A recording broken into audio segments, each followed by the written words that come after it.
Queria convidar você para abrir então a sua Bíblia comigo no livro de Ageu. Nós vamos ler o capítulo inteiro, o primeiro capítulo inteiro. Vamos ficar em pé para ler esse texto? Ageu é o terceiro livro antes do Novo Testamento. Se te ajuda aí. Antes Sofonias, antes Atos, Zacarias. É um daqueles livros que as pessoas folheiam a Bíblia e acham que não está lá, né? Ele é tão pequenininho que a gente passa rápido, né? Ageu, capítulo 1, nós vamos ler o capítulo inteiro. A palavra de Deus diz assim: em 29 de agosto do segundo ano do reinado de Dário, o Senhor transmitiu essa mensagem por meio do profeta Ageu ao governador de Judá, Zorobabel, filho de Sealtiel, e ao sumo sacerdote Josué, filho de Jeozadak. Assim diz o Senhor dos Exércitos: esse povo diz: ainda não chegou a hora de reconstruir a casa do Senhor. Então o Senhor enviou esta mensagem por meio do profeta Ageu: por que vocês vivem em casas luxuosas, enquanto a minha casa continua em ruínas? Assim diz o Senhor dos Exércitos: veja o que tem acontecido com vocês. Plantam muito, mas colhem pouco, comem, mas não se saciam, bebem, mas ainda têm sede, vestem-se, mas não se aquecem, seus salários desaparecem, como se vocês os colocassem em bolsos furados. Assim diz o Senhor dos Exércitos: vejam o que tem acontecido com vocês. Agora suba as colinas, tragam madeira e reconstruam minha casa. Então me alegrarei nela e serei honrado, diz o Senhor. Vocês esperam colheitas fartas, mas elas foram escassas. E quando trouxeram esse pouco para casa, eu fiz desaparecer como um sopro. Por quê? Porque minha casa continua em ruínas, diz o Senhor dos Exércitos, enquanto vocês estão ocupados construindo suas casas. É por causa de vocês que os céus retêm o orvalho e a terra não produz colheitas. Enviei uma seca sobre seus campos e sobre as colinas, uma seca que fará murchar o trigo, as uvas, as azeitonas e todas as suas plantações, que fará vocês e seus amigos passarem fome e destruirá tudo que vocês trabalharam para conseguir. Então Zorobabel, filho de Sealtiel, e o sumo sacerdote Josué, filho de Jeozadak, e todo o remanescente do povo obedeceram a mensagem do Senhor seu Deus. Quando o povo ouviu as palavras do profeta Ageu, que o Senhor seu Deus tinha enviado, temeu o Senhor. Então Ageu, o mensageiro do Senhor, transmitiu ao povo esta mensagem do Senhor: estou com vocês, diz o Senhor. E o Senhor deu ânimo ao governador de Judá, Zorobabel, filho de Sealtiel, e ao sumo sacerdote Josué, filho de Jeozadak, e a todo o remanescente do povo. Começaram a trabalhar na casa de seu Deus, o Senhor dos Exércitos, em 21 de setembro do segundo ano do reinado de Dário. Vamos orar?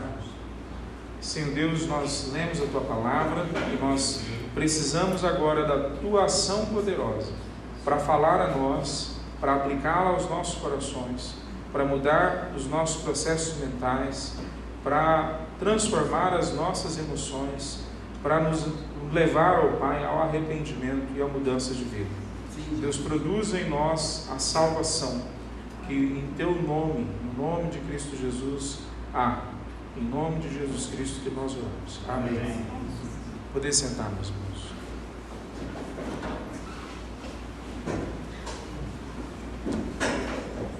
Ainda não chegou a hora. Sem esperança, sem zelo. Esse é o título do sermão. Ainda não chegou a hora? Quando não tem esperança, não tem zelo.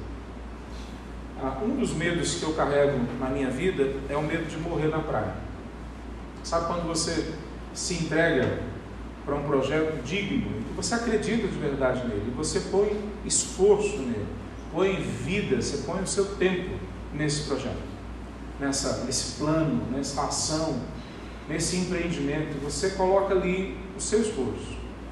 Mas depois de tanta dificuldade que você tem que enfrentar, depois de tanta oposição, em algum momento você começa a querer desistir. E aí, muitas vezes, esse momento que a gente começa a desistir é exatamente o momento anterior que esse processo vai encerrar. A gente não vê, mas a gente está quase chegando na praia e a gente desiste. Então a gente morre na praia. O nosso projeto vai por água abaixo. É exatamente esse tipo de momento que eu tenho mais medo no meu ministério, na minha vida, mesmo na minha família. Quando eu começo a me desanimar com as coisas que eu sei que são certas, eu sei que elas são aquilo que eu tenho que fazer, e eu começo a alimentar um desânimo e eu fico com medo de morrer na praia. Eu acho que é mais ou menos isso que está acontecendo. O povo está morrendo na praia e Deus está intervindo na história deles para não deixar isso acontecer. Deixa eu tentar esclarecer para vocês o que está acontecendo nesse contexto aqui. Em 606, o povo foi levado para o exílio. Não foi só uma leva, foram 3 levas. 3 levas principais. Talvez houveram outros pequenos momentos, mas 3 levas principais. 606 a.C., 597 e 587. A profecia era que a partir de 606, 70 anos depois, eles seriam reconstruídos. 536, então, eles são liberados pelo rei sírio, anterior a Dário, que nós lemos aqui, para voltarem então para a terra, se cumprindo assim a profecia. Na verdade, em 538, 2 anos antes de completar 70 anos, isso já começa a se tornar realidade. Mas em 536, cerca de 50 mil pessoas aceitam o desafio de voltar para Israel. E elas voltam. Imagina isso acontecendo. 50 mil pessoas não era nem de perto a maioria do povo de Israel. Não era. A maioria do povo de Israel, inclusive, provavelmente esses, eram já bem colocados naquela sociedade. Já tinham negócios prósperos, provavelmente. Os judeus, aonde chegam, ainda hoje é assim. Eles se enriquecem, eles crescem, eles se tornam parte da sociedade, apesar das diferenças culturais que eles têm e que eles alimentam, por algum motivo, e eu creio que é a bênção de Deus, aonde os judeus chegam, eles se estabelecem, eles crescem e se tornam parte integrante, não só da sociedade, mas da elite da sociedade. E eles, dentre eles então, 50 mil mais ou menos, decidem seguir a proposta de Deus. Decidem seguir o plano de Deus, decidem obedecer a profecia que tinha sido dado para eles, e eles saem numa caminhada de 1.400 quilômetros a pé, de onde eles estavam, até chegar de novo a Jerusalém, ao reino de Judá, ao reino de Israel. Imagina essa caminhada. Tem vários salmos que são chamados salmos da peregrinação. 15 salmos principalmente, a partir ali do 104, 105, são 15 salmos em especial, que o povo ia cantando quando eles iam para Jerusalém louvar a Deus. Um desses salmos é que diz, por exemplo, alegrei-me quando me disseram, vamos à casa do Senhor, que muitos crentes durante as férias resolvem não obedecer, não seguir, não alimentar no seu coração, que tem que estar no ajuntamento do povo de Deus. Agora imagina, por 1.400 quilômetros, o povo de Deus, 50 mil só, não é todo o povo, o remanescente, aqueles que são fiéis a Deus, caminham acreditando que agora sim, Deus vai fazer na história deles o que não fez antes por causa do pecado deles mesmos. Agora eles estão caminhando cheio de vida, mas quando eles chegam em Israel, em Judá, os inimigos que estão do lado deles são muito mais numerosos, muito mais poderosos, estão ali há muito mais tempo, conhecem a situação muito melhor do que eles, e se levantam contra eles. E eles, no começo, parece que enfrentam, mas logo o desânimo começa a tomar conta da vida deles. O medo começa a tomar conta da vida deles, o medo de homens, o medo de circunstâncias, começa a substituir o temor a Deus, o respeito à vontade de Deus, a fidelidade ao que Deus quer. Mas veja, eles não abandonam completamente a Deus.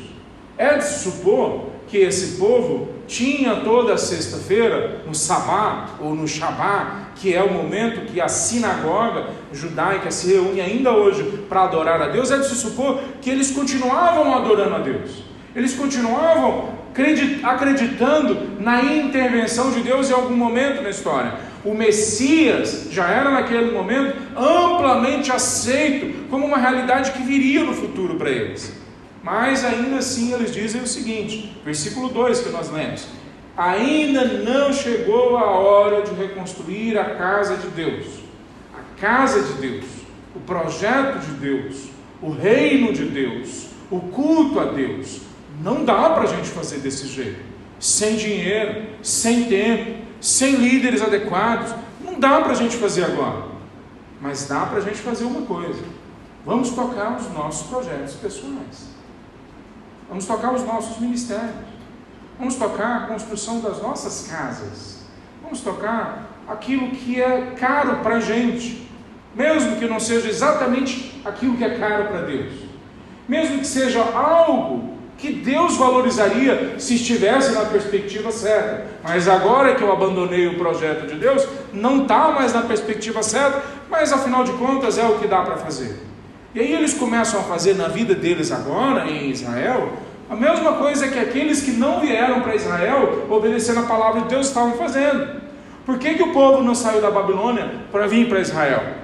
Por causa, primeiro, da dificuldade que seria 1000 e poucos quilômetros andando a pé para chegar no meio de um local que tinha inimigos. Para quê? Se a minha vida já está estabelecida onde eu estou. E outra, o segundo motivo, porque eles já tinham riqueza onde eles estavam, já tinham prosperidade, já tinham sido colocados no meio daquele ambiente, já faziam parte da elite talvez, ou pelo menos de um local que eles podiam ficar confortáveis. Agora, mesmo com aquela parte do povo que era fiel a Deus, o mesmo processo começa a acontecer. Toda vez que nós temos temor a homens, ou temor às circunstâncias, medo das circunstâncias, nós abandonamos o projeto de Deus. Talvez não completamente, talvez não do nosso coração lá no fundo, nós ainda consideramos que somos fiéis a Deus, mas o desânimo toma conta, e o desânimo abre espaço para falta de zelo, falta de obediência, falta de entrega a Deus. É sobre isso que esse povo está passando. Esse povo não é simplesmente um povo infiel a Deus. Vários outros momentos, vários outros profetas falam a um povo infiel a Deus. Não é o caso aqui. Eles não são infiéis. Há coisas neles que nenhum outro do povo de Deus teve. Eles enfrentaram o que ninguém queria enfrentar pelo reino de Deus. E mesmo assim, em algum momento, o desânimo abre espaço para a falta de zelo. A falta de esperança destrói neles o desejo de obedecer a Deus. Então o que é que nós vemos nesse texto? Deixa eu resumir dessa forma. Nós todos precisamos da intervenção de Deus em nossas vidas, mesmo quando nós nos entregamos às coisas mais caras para Deus. Porque se assim a gente não fizer, nós vamos transformar, ou nós vamos ir de bons começos para fins desastrosos. Deixa eu repetir para você. Mesmo quando nós nos entregamos para propósitos dignos, importantes, que são claramente identificados como o reino de Deus, nós precisamos da intervenção de Deus em nossas vidas, em nossas histórias, em nossas famílias, porque senão nós corremos o risco de pegar bons começos e transformá-los em fins desastrosos.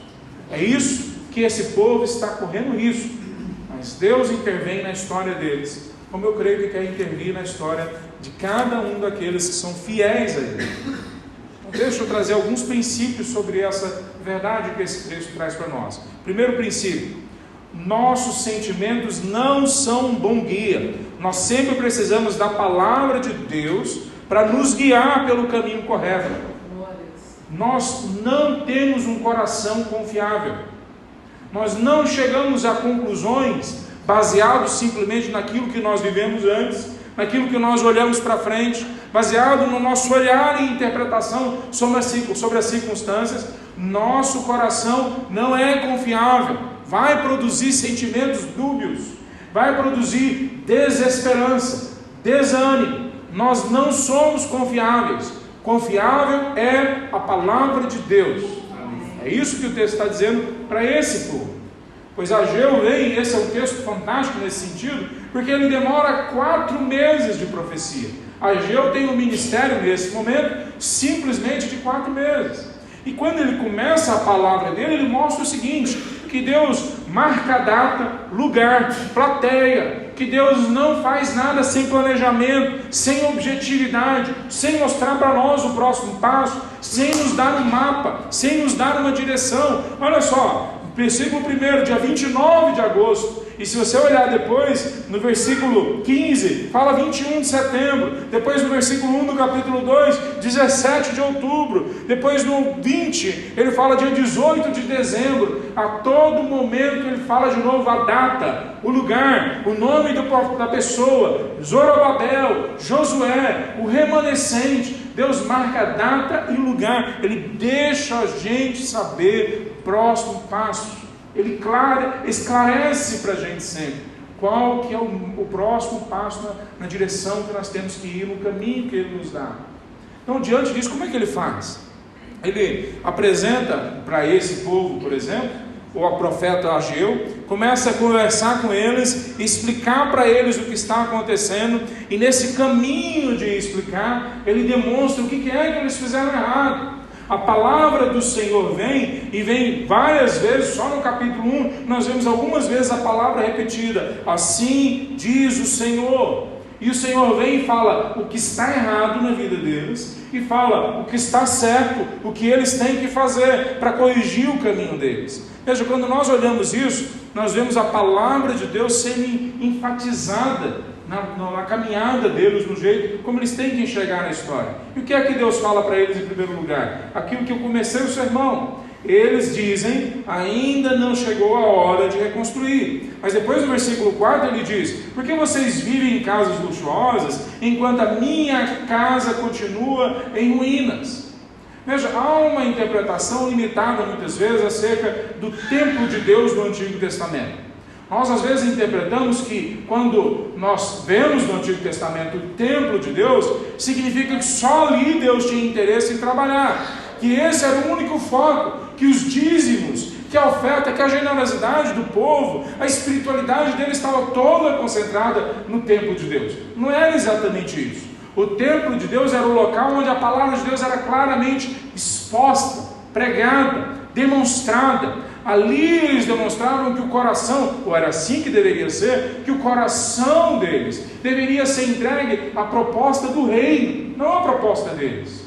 E aí, a partir de uma interpretação errada sobre o templo no Antigo Testamento, se constrói mesmo ainda no Antigo Testamento, mas depois daqueles também no Novo Testamento que alimentam que o templo, que o prédio é importante, se constrói uma lógica de rituais. Com rituais nós apaziguamos a Deus. Com religiosidade nós construímos tudo que Deus quer para a gente. Não é isso, não é essa a função do templo no Antigo Testamento. E não é essa a função no Novo Testamento. A outra coisa que muitas vezes nós interpretamos errado é a respeito dos dízimos no Antigo Testamento. Alguns falam, não tem mais dízimo no Novo Testamento. Alguns falam, não, mas é porque lá era lei, agora é graça. Entendem muitas vezes completamente errada da base que a palavra de Deus como um todo apresenta para a gente. Dízimo nunca foi apresentado como simplesmente uma obrigação. Dízimo sempre foi uma resposta de gratidão nossa a Deus. Olha o que Deus colocou nas mãos de vocês, então devolvam parte disso, não para Deus como se o resto ficasse para vocês. Nunca foi falado isso na palavra de Deus. Devolva para um projeto específico, que era o templo, que era a comunidade dos levitas, o povo, a tribo dos levitas, para que eles cuidassem especialmente da pregação da palavra no Antigo Testamento.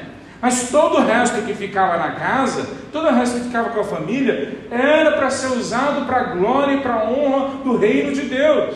E aí quando nós olhamos no Antigo Testamento, nunca foi interpretado lá pela palavra de Deus, às vezes pelo povo, mas não por Deus e pela palavra de Deus, que 10% é de Deus e 90% é nosso. Nunca foi isso. Sempre foi 100% de Deus. Nesse projeto específico, que é o templo, que é a comunidade, a tribo de Levi, vai 10%. E nem nesse era só 10%. Chegava a 23%. Chegava muitas vezes a ultrapassar a casa dos 30%. Quando nós chegamos no Novo Testamento, alguns falam agora não tem dízimo. E aí de novo as pessoas querem voltar para a lei, como se fosse uma obrigatoriedade no Antigo Testamento, e agora não é mais obrigado. Mas quando a palavra de Deus no Novo Testamento esclarece a nossa oferta, a nossa entrega, ela fala, é uma resposta de gratidão. Aquilo que Deus colocar no seu coração, você entregue. E entregue com base na prosperidade que Ele lhe deu. Aí alguns falam, mas que o Novo Testamento mudou. Não mudou nada. É uma explicação, uma aplicação, uma ampliação do que didaticamente Deus está construindo na mentalidade do povo dele. E a mesma coisa que acontece aqui em Ageu. Não tem problema o povo construir a casa deles. A casa deles deveria ser um sinal do reino de Deus. Não tem problema eles terem conforto. O conforto deveria ser uma demonstração do cuidado de Deus na vida deles. O problema é quando nós abandonamos o reino e a proposta do reino para construir outra coisa, porque não dá tempo agora para construir o reino de Deus. Eu não tenho dinheiro para isso agora. Eu não tenho as capacitações para isso agora. Não dá para construir aquilo que é central na visão do reino. Eu vou construir algumas coisas paralelas, mas não aquilo que é central. Eu vou construir o meu ministério. Eu vou construir o meu projeto, a minha empresa. Eu vou construir o meu caráter. Eu vou ser um homem de caráter bonzinho na sociedade. Tudo isso pode ter o seu lugar e pode ser bom, mas só se estiver submisso ao projeto do reino, ao plano do reino, à vontade do Evangelho nas nossas vidas. Qual que é essa proposta do reino? No Novo Testamento fica bem claro. No Novo Testamento a proposta do reino é que todos sejam alcançados pela graça, pelo Evangelho, pela pregação do Evangelho. E aqueles que se convertem sejam discipulados para se tornarem semelhantes a Cristo Jesus, obedecerem a tudo que Cristo mandou a gente fazer. E sejam juntados numa comunidade local. Mas hoje nós vemos cada vez mais essa comunidade local, que é a Igreja do Senhor Jesus, sendo colocada como segundo plano, em função de projetos, em função de ministérios, em função de empreendimentos, em função da minha família, do meu tempo de descanso, daquilo que eu quero fazer. É isso que está enchendo o coração dessas pessoas. Eles tinham motivo para isso? Eles não tinham motivo para isso. Mas Deus é misericordioso, porque não deixa eles andarem conforme o sentimento deles. Se você entendeu bem, o primeiro sentimento que surge no coração deles é de medo, que abre espaço para desesperança. E esse medo e essa desesperança criam um ambiente de falta de zelo, falta de obediência, não completa e absolutamente. Eles não se tornam ímpios, não é isso que o texto diz, mas em parte, e a parte principal que eles se tornam desobedientes é o plano central de Deus para a vida deles. Construam a vida de vocês de tal forma que o culto a Deus seja olhado e visto por todos. Eles abandonam isso para um segundo momento e constroem a vida talvez com coisas boas, mas deixando o culto a Deus, a vontade de Deus, a centralidade da palavra de Deus, do povo de Deus, da missão de Deus. Eles colocam tudo isso como uma segunda coisa na vida deles e colocam projetos, construções, caráter no lugar do reino de Deus, da vontade de Deus, da palavra de Deus, do povo de Deus e da missão de Deus. Então isso se repete hoje do mesmo jeitinho em nossas vidas. É muito comum que nós hoje nos desanimemos com as coisas que vêm sobre a gente. E a gente começa a falar, não dá. A igreja não é tão boa quanto eu gostaria, não vou me reunir. Não vou investir em missões. Olha o que acontece com esses missionários. Não vou fazer isso. Eu não vou me entregar a ler e estudar a palavra de Deus. É tão difícil de entender. Deixa isso para outros iniciados, outros que gostam de fazer. Eu não vou me gastar com isso. Eu vou me gastar com outras coisas. Eu vou pregar o evangelho ali do jeito que eu consigo. Eu vou ter uma vida de caráter. E a gente vai colocando as coisas que são mais caras no reino de Deus e centrais no reino de Deus, por outras coisas que podem ser boas. Esse é um dos problemas que nós tentamos lidar quando a gente vai lidar com gado. Ensinar uma pessoa a diferenciar um gado bom de um gado ruim é fácil. É muito fácil. Você coloca uma vaca boa do lado de uma vaca ruim, mesmo quem não conhece direito sabe identificar. Mas tenta ensinar uma pessoa a diferenciar uma vaca boa de uma vaca excelente. Tenta ensinar isso. Vai para uma fazenda e pergunta para o peão da fazenda se isso é fácil. É a mesma coisa para a nossa caminhada. Nós achamos que nós sabemos diferenciar o bom do excelente, porque nós já aprendemos a diferenciar o bom do ruim. O ruim é fácil de identificar. Ele cheira mal, ele é feio, ele produz uma maldade imediata.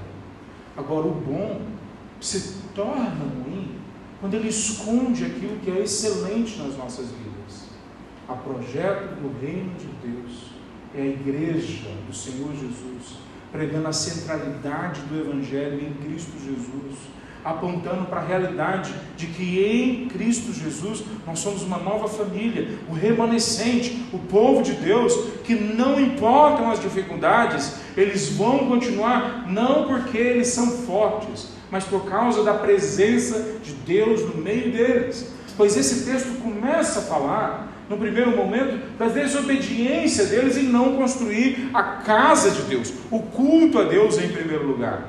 Mas ele continua, mesmo nesse começo, mostrando que Deus ainda se importa, que Deus ainda quer estar com eles, que Deus ainda fala, que Deus ainda intervém. Essa tem que ser a nossa oração. Que Deus intervenha nas nossas vidas antes que a gente morra na praia, antes que seja tarde demais, para que mude a direção da nossa caminhada. E aí vem o segundo ponto.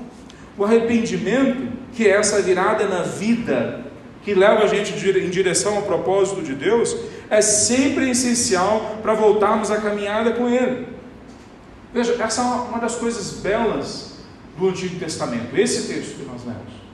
A maior parte das vezes nós não vemos o povo de Deus se arrependendo rápido, não vemos. O povo de Deus é lerdo, igualzinho o povo de Deus hoje, igual a gente. Nós somos lerdos para nos arrependermos. Mas esse povo ouve Ageu falando e se arrepende imediatamente. Não uma ou outra pessoa, mas o povo inteiro. Isso é fabuloso. É raro acontecer.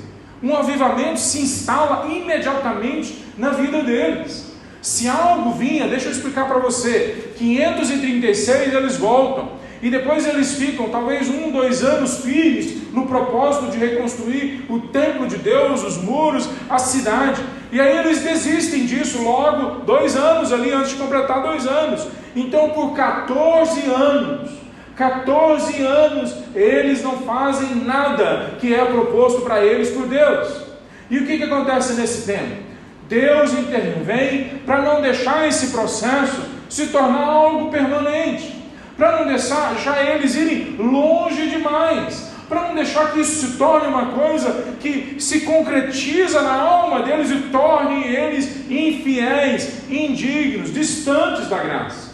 Deus vem e fala com eles, e o arrependimento se instala imediatamente. Versículo 12 diz o seguinte, na parte B: quando o povo ouviu as palavras do profeta Ageu, que o Senhor seu Deus tinha enviado, temeu o Senhor. Imediatamente. A palavra temer o Senhor significa que eles voltam a temer a Deus como o primeiro e único na vida deles. Não agora temer a homens. Qual que é a opinião dos outros? Qual que é a opinião dos meus inimigos? Qual que é o medo que eu agora tenho? Não interessa agora os outros temores. Eu temo a Deus em primeiro lugar. Eu volto a minha vida para prestar atenção em Deus em primeiro lugar. E aí vem a resposta do Senhor. Então o mensageiro do Senhor, Ageu, transmitiu ao povo essa mensagem do Senhor: estou com vocês. Essa é a mensagem mais importante, mais preciosa, mais cara que alguém pode ouvir do Senhor Jesus, que um fiel em Cristo Jesus pode ouvir do Senhor Jesus.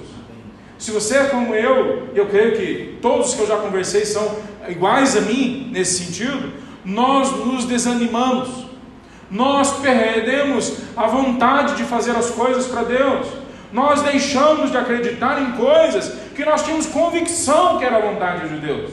E em algum momento, Deus, por sua misericórdia, diante dos seus filhos, invade a nossa história e fala: arrependa. E quando nós nos arrependemos e voltamos do nosso desânimo, Ele vem e fala: eu estou com você agora, não é lá na frente, agora eu estou com você. Às vezes Deus fala isso para a gente no meio de uma música, no meio do louvor. Às vezes Deus fala para a gente quando nós conversamos com uma pessoa, inclusive um não cristão. Quantas vezes não cristãos olharam para mim e falaram: eu percebo a presença de Deus na sua vida. E talvez para ele aquilo tenha tido alguma importância, mas para mim, em alguns desses momentos, foi de uma tremenda importância. Num momento de desânimo, num momento que eu não acreditava que Deus ia agir, um não crente diz para mim: eu percebo Deus na sua vida. Isso muda tudo. Porque se eu estou desanimado, é porque eu estou de alguma forma em dúvida se Ele está comigo ou não.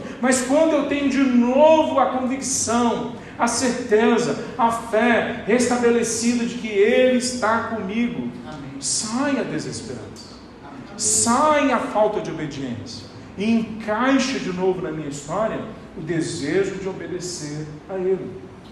Então clame a Deus que esse processo de desânimo, esse processo de falta de esperança que alimenta a desobediência, não cristalize o seu coração longe dos planos dele. Clame a Deus para Ele trazer arrependimento rápido para a sua vida. Veja, então, sem esse arrependimento, e eles têm uma resposta imediata, não há esperança para nós. Essa convicção de que nós temos que voltar para Deus, e essa próxima convicção de que agora Deus está com a gente. Deixa eu até trabalhar um pouquinho mais. É lógico que Deus está em todos os locais. Ele é onipresente.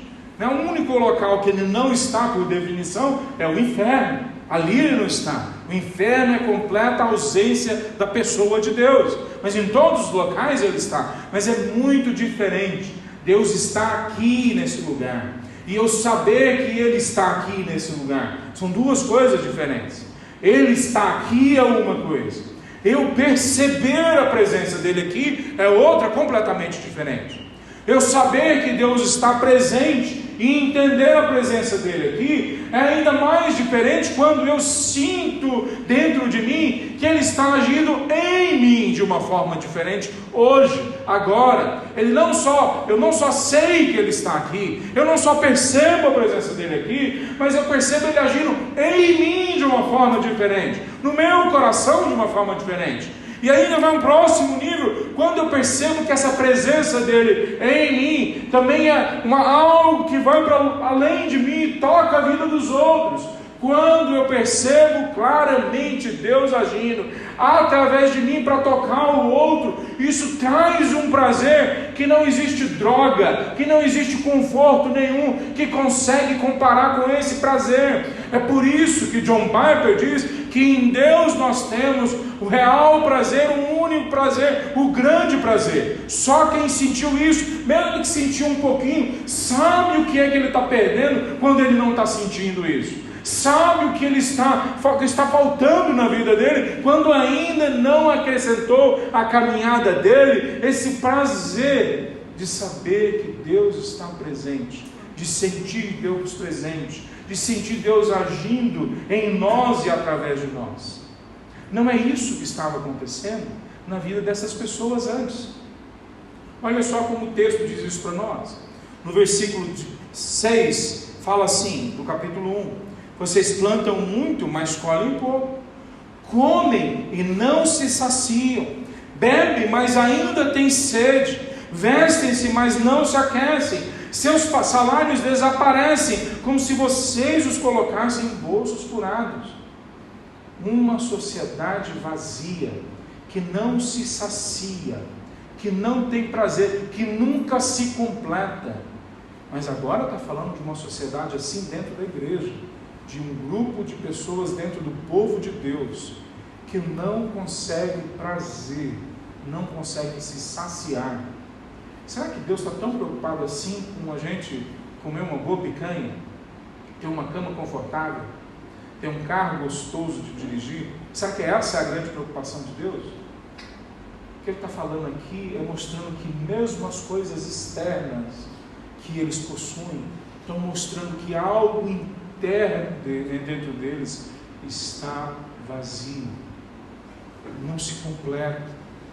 E Ele está falando: olha, é necessário vocês mudarem a direção, para que vocês novamente sejam preenchidos pela convicção da minha presença no coração de vocês. Esse desânimo, não se engane, pastores e missionários, homens e mulheres judeus, profetas, homens que viram e veem milagres acontecendo, sempre nós precisamos nos arrepender do desânimo que nós abraçamos e da falta de fé que nós começamos a viver na sequência. O desânimo, a gente poderia dizer: não vou abraçar esse desânimo, mas nós abraçamos.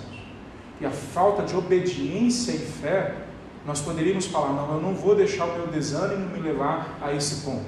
Mas o fato é que nós desistimos de fazer aquilo que nós sabíamos que tínhamos que fazer. E mesmo que nós não começamos a fazer algo errado, a omissão em não fazer o certo já é um pecado, que cria um processo dentro de nós de falta de saciedade, falta de prazer.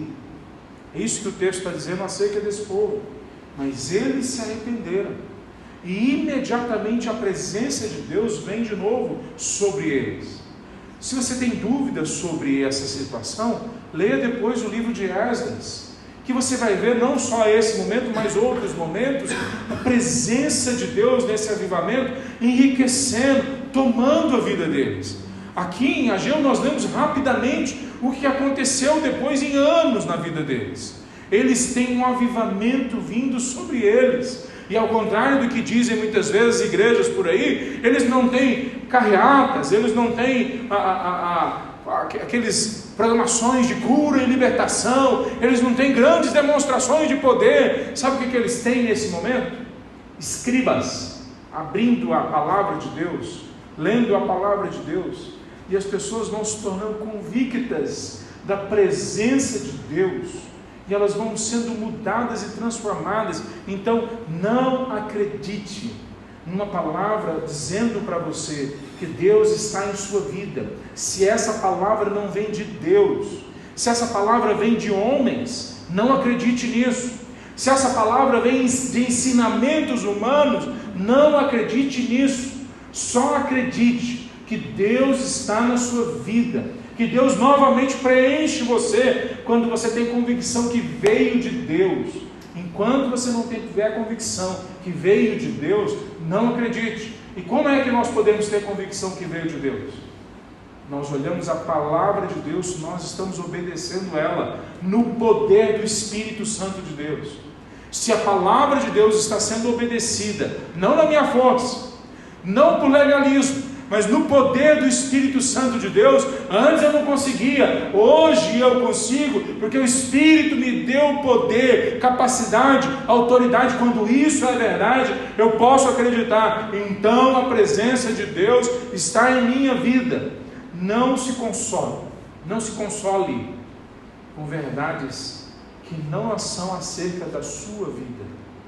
Deus pode estar agindo na pessoa do lado de você, e não está agindo na sua vida, porque o seu coração ainda não se arrependeu, porque você ainda não entendeu que a saciedade, o prazer, só vai ser encontrado nele, e na vontade dEle, e na realização dos planos dEle e do sonho dEle.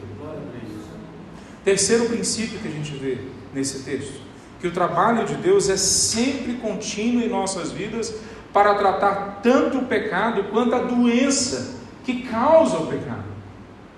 Deixa eu falar de novo para você.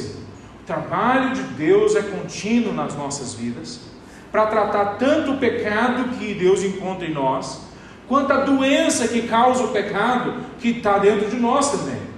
Veja, no capítulo 1 que nós lemos, fica claro que o povo se arrependeu, foi perdoado e já vem o avivamento, que é a presença de Deus no meio deles. Mas olha como começa o capítulo 2. Isso já aconteceu no passado, mas agora na sequência, no próximo mês, dia 17 de outubro, vem de novo uma mensagem a eles, e essa mensagem vem com uma história, basicamente a história dizendo: se você for oferecer um sacrifício a Deus e tocar em algo impuro, o seu sacrifício é aceitável a Deus? E o sacerdote responde: claro que não. Então é assim que vocês estão fazendo. Mesmo as coisas boas que vocês entregam a mim, vocês misturam elas com pecado. É isso que o texto diz para nós. Olha só como ele fala no versículo 14: tudo que fazem e oferecem, segunda parte, é contaminado pelo seu pecado. Tudo que fazem é contaminado pelo seu pecado. Um povo que já está sendo tratado, um povo que já está sendo purificado, um povo que já está com a presença de novo de Deus confirmada, um povo que já assumiu o compromisso de construir o reino de Deus e não o reino deles. Mesmo assim, há coisas que precisam ser tratadas na vida deles. A primeira coisa, talvez e mais importante nesse texto, é que eles estão contaminando as coisas boas que eles oferecem a Deus com coisas ruins. Como é que nós descobrimos as coisas que são ruins a Deus? Conhecendo a palavra de Deus, sendo sensível à voz do Espírito Santo de Deus. Não tem como contornar isso.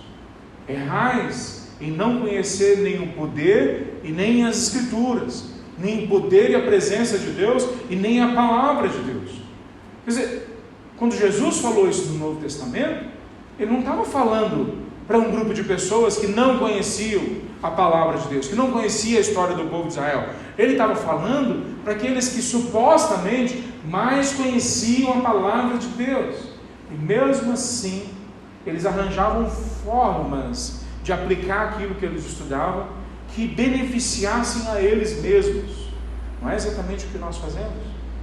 Pintamos as paredes das igrejas que nós vamos para que elas possam ficar com a aparência mais jovial. Colocamos gelo seco, colocamos uma cadeirinha para o pastor, fazemos uma programação que o sermão é diminuído, mais músicas, e nós fazemos ações na sociedade, fazemos festa junina de crente. Quer dizer, como é que pode ter festa do capeta dentro da igreja? Mas nós arranjamos um jeitinho, nós conseguimos moldar aí para todo mundo ficar feliz, e no final nós somos ainda homens de Deus, mulheres de Deus. Nós arranjamos maneira de levantar dinheiro para missões e ficar com 90% do recurso de missões dentro das igrejas, não no meio dos povos não alcançados. Como é que a gente faz isso? Porque nós arranjamos maneira de deturpar isso. Nós arranjamos maneira de fazer pesquisas que mostram que nós estamos crescendo, porque mesmo quando nós vemos que nós estamos diminuindo de verdade. Nós arranjamos maneiras de dizer que tem um monte de povos não alcançados, quando nós andamos e chegamos lá descobrimos que eles já foram alcançados. Mas nós precisamos de mais dinheiro para manter o nosso império, o nosso poder, a nossa condição. E aí nós vamos criando maneiras de ao mesmo tempo fazer certas coisas que a palavra de Deus nos manda, mas ao mesmo tempo fazer coisas que a palavra de Deus condena. Criamos ministérios, projetos, ações que ao invés de fortalecer o ajuntamento, minam o ajuntamento. Tratamos pessoas por anos e elas continuam imaturas e sem conhecer a palavra de Deus, e nós batizamos elas, dizemos que elas vão para o céu, enquanto sabemos que boa parte das pessoas que estão na igreja estão indo para o inferno. Então o que Deus faz nas nossas vidas é continuar tratando a gente. Não tem jogo ganho, não da nossa parte. Cristo venceu na cruz e por causa disso tudo está resolvido. Mas da nossa parte há uma longa caminhada e Cristo continua trabalhando. Nós temos que pegar pecado após pecado e colocar diante dele e falar: Senhor, eu não tenho condições, tira isso de mim, livra isso, me perdoa e me purifica, tira isso da minha conta e tira isso da minha memória, da minha presença. É o que João diz em 1 João capítulo 1 versículo 9: se confessardes os vossos pecados, Ele é fiel e justo para perdoar, tira da nossa conta, não devemos mais isso, e purificar. Ele tira do peso de nós termos novamente que cometer aquele pecado.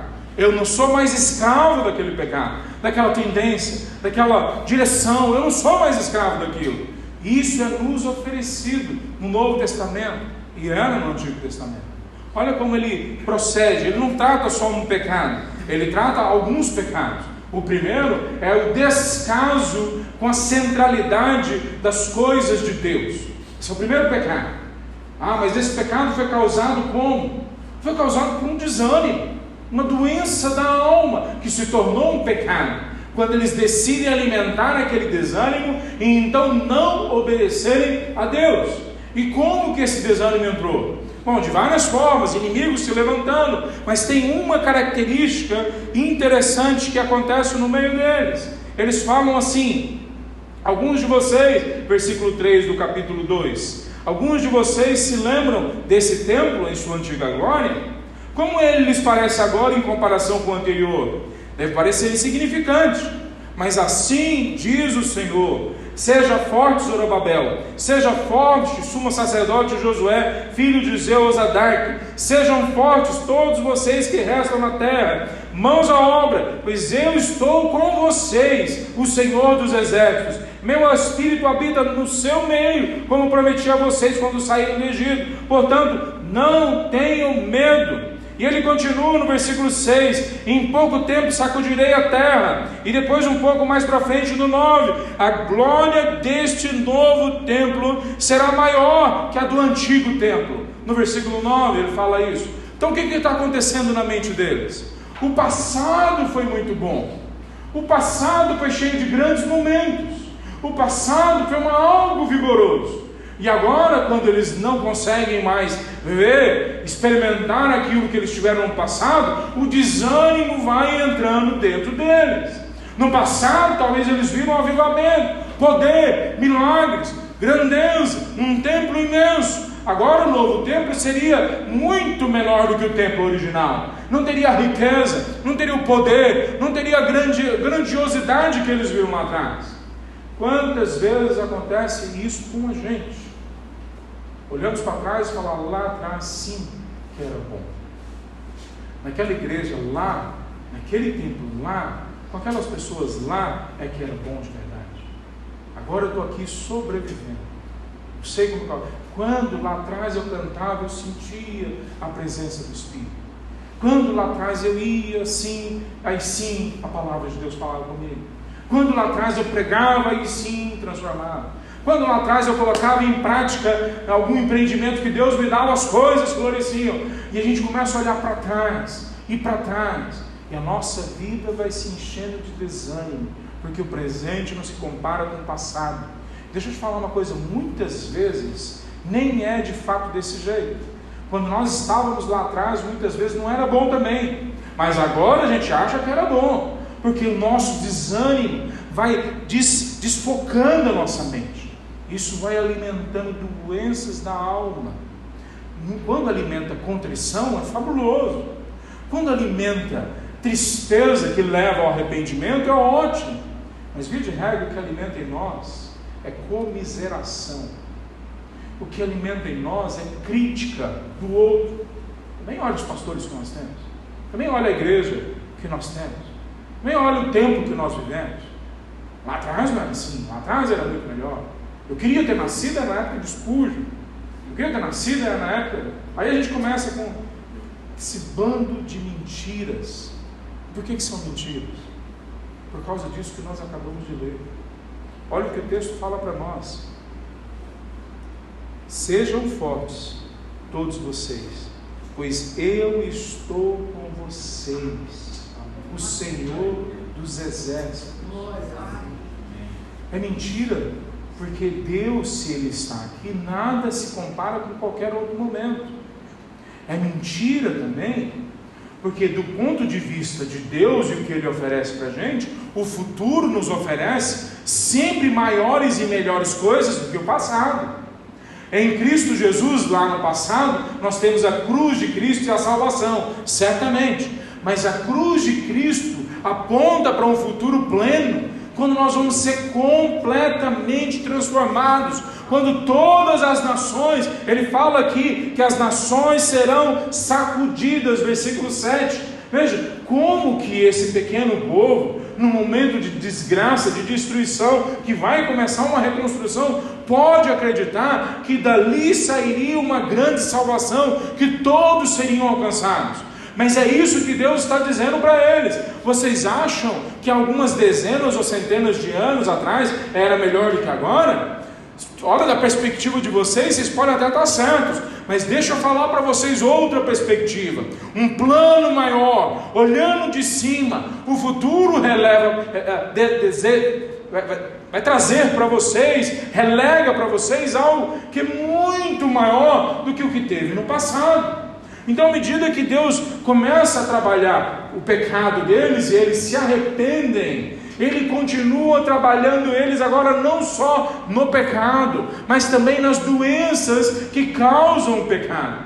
Vocês se sentem pequenos, mas deixa eu falar para vocês, vocês são mesmo pobres, cegos e nus, miseráveis, mais do que vocês imaginam, mas eu dei valor a vocês. Eu estou presente no meio de vocês. Eu causo em vocês algo que ninguém mais tem. Eu trago para o meu povo que eu escolhi um futuro que ninguém pode sonhar em conquistar, que ninguém pode sonhar em lutar para ter. Só eu consigo dar para vocês isso, que é muito maior do que qualquer passado. Presta atenção no que ele está dizendo naquele momento. O que Deus está dizendo é que eles têm mais do que Noé teve na arca, que eles têm mais o que o povo de Israel teve ao sair do Egito, que eles têm mais do que tudo que aconteceu para trás, ainda por vir, ainda na frente deles.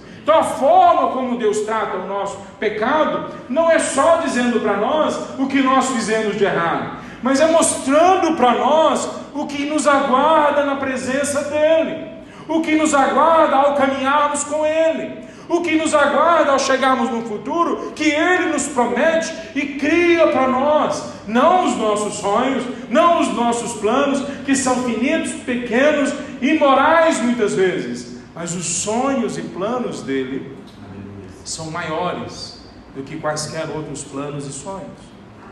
Veja, quando nós olhamos isso, nós temos que entender que a nossa percepção da história é sempre olhando 70, 80 anos. Alguns conseguem olhar um pouco mais, poucos. Na verdade, a maioria não chega nem a 70 anos. Uma geração, a gente não consegue fazer isso. O nosso olhar é preso aqui, a gente fica grudado aqui. O plano de Deus é na história. E Ele está convidando o povo de Israel, e eu e você, a confiarmos nele, que embora as circunstâncias possam não ser as melhores, o que Ele tem para a gente no futuro é muito melhor do que qualquer coisa boa que nós experimentamos no passado. Quarto princípio que esse texto traz para nós na vida do povo de Israel nesse momento: embora o presente possa ser desafiador acima de nossas possibilidades, temos em Deus a certeza que o futuro guarda o melhor para nós. Eu já falei um pouco sobre isso, sobre essa realidade, mas deixa eu entrar um pouquinho mais. Algumas profecias diziam que simplesmente, ou pareciam significar para aquelas pessoas, simplesmente as mudanças que ele estava falando na profecia era para agora, era para aquele agora, para agora deles. Mas quando eles abraçam a vontade de Deus, se entregam àquilo, nós sabemos que na sequência eles fazem parte desse projeto que é muito maior. E eles veem, não agora dentro da história, mas eles vão ver um dia com a gente, olhando a história toda, mas nós vemos isso agora quando nós olhamos para o passado, que aquilo que eles esperavam ali se cumpriu totalmente em Cristo Jesus. Esse templo, que é falado no versículo 9 do capítulo 2, que a glória do novo templo será maior que a do antigo, o texto não está falando necessariamente para a gente que é aquele templo que eles vão construir, que eles vão terminar daqui a alguns anos. Não é esse templo. Para eles, imagina um povo que está vindo da escravidão, da destruição. Talvez isso já tenha sido tão grande que eles imaginaram, vivenciaram como se fosse a profecia completa. Mas só quando nós olhamos para Cristo Jesus, é que nós vemos que Cristo Jesus, sim, é agora o templo do Deus vivo na terra. Que Cristo Jesus, sim, é aquele que irradia toda a glória de Deus, como fala em Hebreus capítulo 1, versículo 3. Então, é a partir dessa realidade que depois Cristo fala, que no João capítulo 2, que Ele é o templo a que Ele está se referindo, que destrua esse templo, e 3 dias depois eu reconstruo. Ele não vai reconstruir esse novo templo de alvenaria, é o corpo de Cristo Jesus a que Ele está se referindo. Veja, essa profecia que é entregue para eles aqui, para o povo de Israel, nós podemos saber que ela é plenamente cumprida, que ela é mais amplamente cumprida na vinda e morte de Cristo e ressurreição de Cristo na cruz. Ele é o templo do Deus vivo. Mais do que isso, quando nós olhamos as profecias do Antigo Testamento, ela, via de regra, tem um cumprimento imediato, um cumprimento algumas décadas ou séculos depois, e via de regra nós ainda temos um outro cumprimento mais à frente. Quando nós olhamos para trás, sabemos que o Deus vivo encarnou e viveu entre nós, o templo e a presença de Deus veio sobre a terra como nunca havia vindo. Agora, olhando isso, nós achamos que isso é fabuloso, e é de fato, é o grande evento da história, mas ainda aguardamos um outro grande evento, que é a volta de Cristo Jesus, quando plenamente nós vamos experimentar a presença de Deus em nós. Então, essa presença que eles começam a se sentir aqui no capítulo 1 de Ageu, nós temos muito mais o sendo oferecido para nós, agora com a vida do Espírito Santo no Novo Testamento. Algo que eles não tinham, nós temos. Nós temos hoje o direito, nós temos hoje oferecido a promessa, o penhor do Espírito Santo em nossas vidas. E por causa disso, os sonhos, os planos de Deus para nós são sempre maiores no futuro, porque a esperança do futuro já habita o meu peito, já habita a minha vida. Mas mesmo essa esperança que eu tenho, ela ainda nem se compara com a glória que há de ser revelada. Então, o que o texto está dizendo para nós? Que mesmo que nós vivamos hoje realidades que vão muito além das nossas possibilidades, mesmo que isso seja verdade. Veja, eu não sei quantos de vocês já vivenciaram isso, eu sei que todos vocês já vivenciaram isso na sua família, mas muitos ainda não experimentaram isso dentro da causa de Cristo. Nós nos convertemos a 3 coisas. 3 conversões marcam a vida do crente. Conversão a Cristo Jesus, é a mais importante. A salvação em Cristo Jesus. Não tenho dúvida de que essa é o que separa aqueles que pertencem daqueles que não pertencem. Mas também há a conversão à santificação.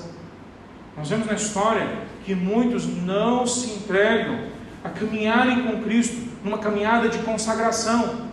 E Deus nos chama todos para essa caminhada. Alguns se entregam de fato, e Deus entra na vida dessas pessoas e causa algo nelas que elas nunca imaginariam ser possíveis. Mesmo depois de se converterem a Cristo, elas têm uma experiência fabulosa. É por isso que alguns acham que isso é o segundo batismo, é a segunda bênção, porque é tão poderosa quando vem em nossas vidas, e quando vem várias vezes em nossas vidas, a gente se torna viciado nisso. Será que a gente pode usar esse linguajar? Um poder que vem de Deus, que clama, que busca, que leva a gente a querer santidade, consagração, conhecer a palavra, conhecer o Espírito. Se você não tem isso, crente, em Cristo Jesus, você ainda não provou nada ainda dos poderes que há de vir. Então, converteu a Cristo Jesus, lógico que você já provou alguma coisa, refazendo então a minha frase, mas você provou ainda muito pouco do que é oferecido para nós hoje, nesse tempo da história. Conversão à santificação. Terceira conversão, a causa de Cristo. Meus irmãos, a minoria absoluta da igreja se converteu à causa de Cristo. Uma vez eu ouvi uma frase que fala assim: não deu ainda quem deu do seu, mas não deu de si. Ainda não aprendemos a dar quando o que nós damos é só do que nos sobra e não daquilo que é a nossa vida, não toda a nossa agenda, todo o nosso dinheiro. Eu tenho visto missionários entregando tudo que tem, família, filhos, bens. Eu tenho visto pastores fazendo isso. Tem um sem número de pastores horríveis, que provavelmente nem crentes são, mas a grande maioria dos pastores que eu conheço vivem com menos de 3 mil reais e entregam suas vidas pelo povo de Deus de forma incompleta, aqui e ali, imperfeita e aqui e ali, mas entregam as suas vidas de um jeito que boa parte da igreja não sabe o que é, não experimentou entregar a vida pela causa de Cristo. Sabe o que acontece quando nós entregamos a nossa vida assim? As circunstâncias sempre são maiores do que aquilo que nós conseguimos fazer.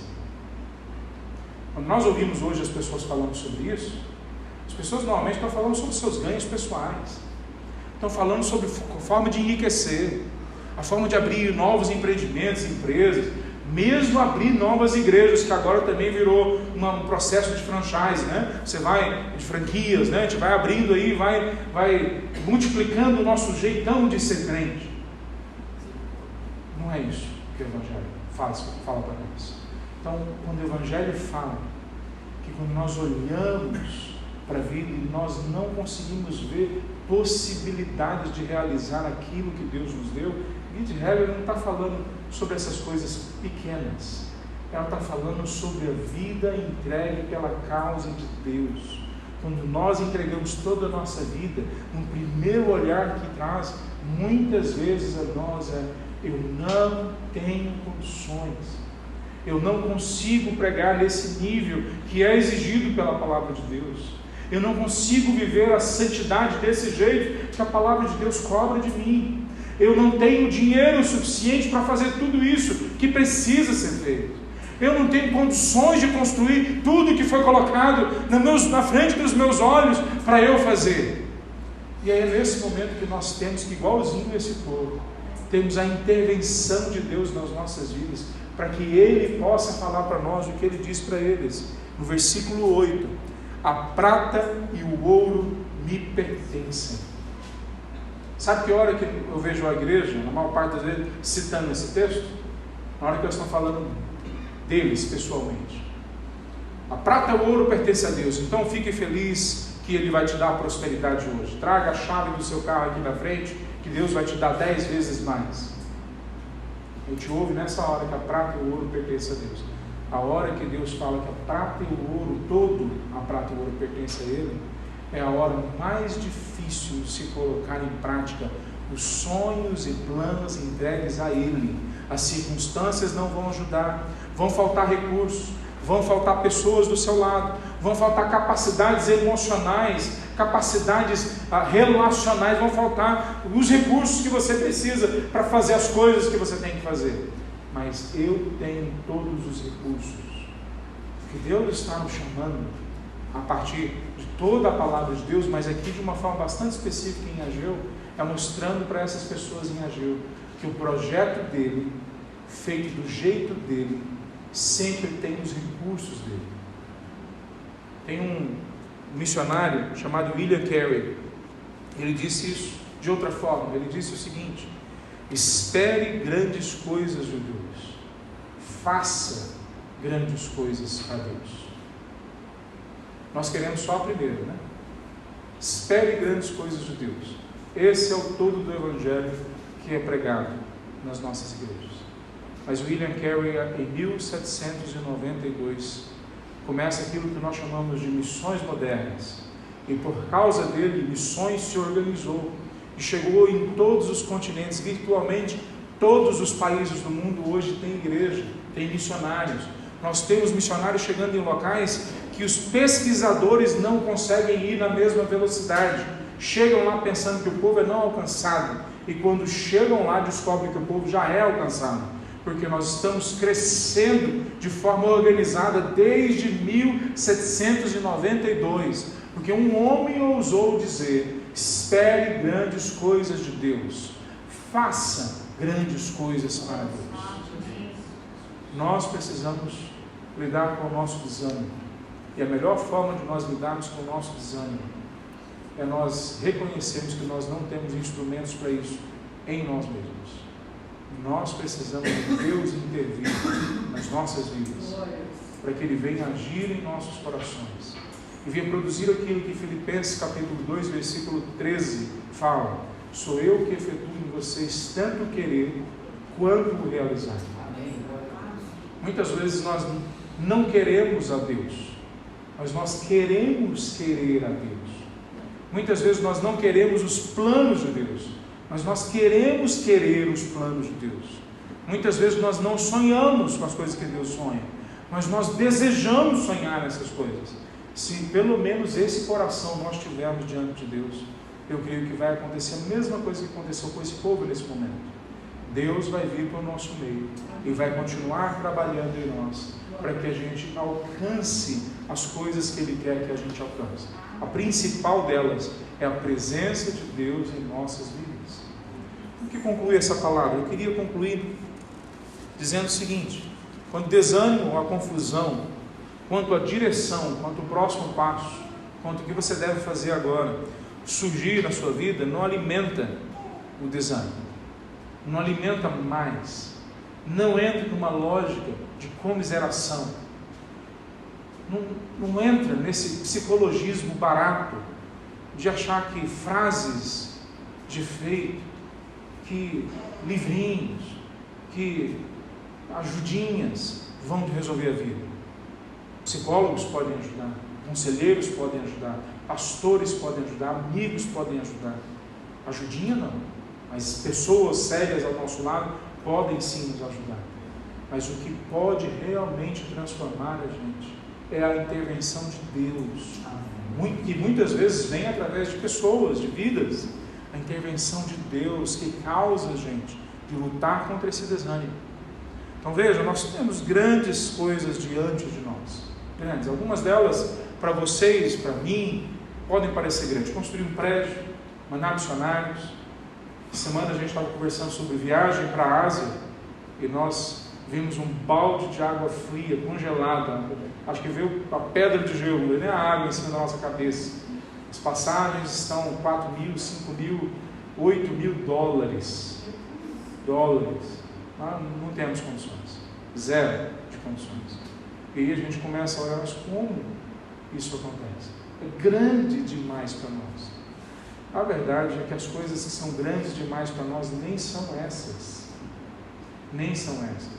As coisas que são grandes demais para nós não temos a menor condições de sequer começar a planejarmos, que é a salvação de vidas, que é a construção do reino dele, do jeito dele, para a glória dele.